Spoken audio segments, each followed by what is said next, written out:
အားလုံးမြင်ကြပါခင်ဗျာကျွန်တော်ပြီးွားဆိုင်ရပါတော့ဒီမှာဖျားစင်ပေါ့နော်ဖျားစင်6ပေပေါ့သူကအောက်မှာပန်းလေးနဲ့တော်တော်လေးတက်ပေတယ်ခင်ဗျာကျွန်တော်လေးဒီဒီဇိုင်းမျိုးတော်တော်ကြားတယ်မှာဆွေးပန်းလေးပါတယ်ပေါ့ဒီအောက်မှာဆွေးပန်းလေးပါတယ်သူအထက်မှာထည့်ထားတာကျွန်တော်လိုရမှာတုံးတာပေါ့နော်အမေရိကတော့ဆွန့်ကတ်မယ်ဆိုလို့ရှိရင်ဒီမှာတုံးလို့ရပါတယ်ဒီမှာလည်းအများကြီးပါပဲအခြေကြီးပါပဲဒါဒီကကျွန်တော်ဒီဟိုပါပေါ့နော်လာပြေလာကိုရောပါတော့ခါကြီးရဲ့ကြီးကြတော့ကျွန်တော်ဗုဒ္ဓဘာသာပြောဒီမှာဒီဝန်လန်နေပြည့်စုံကဲတဲ့ခါကျတော့ဆွန်ချင်းငါးပါးလို့ပါတော့ကဲတဲ့ခါကျတော့သူကထုတ်ပြီးတော့တုံးပြီးတော့သူကထားတာပေါ့နော်ဒါလေးကတော့ဒါနောက်မှပဲ3ကျင်နဲ့ထည့်ထားလိုက်တာပေါ့နော်မများဘူး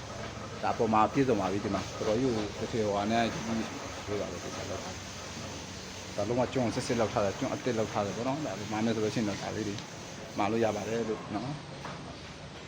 ဆေးရတော့နိုင်ငံခြားစစ်အစားဆုံးလောက်ထားပါတယ်ခင်ဗျအခုဒါမပိုးခင်လေးတွေရိုက်ပြီးပြပေးတာဒါမျိုးလေးတွေမှာမယ်ဆိုရင်အစင်းနေတာပဲခင်ဗျဒါလေးတွေဘန်းနဲ့ထက်ခေါ်တာပေါ့နော်ဘန်းနဲ့ထက်ပလိန်ထက်အဲ့လိုခေါ်ပါလားခင်ဗျ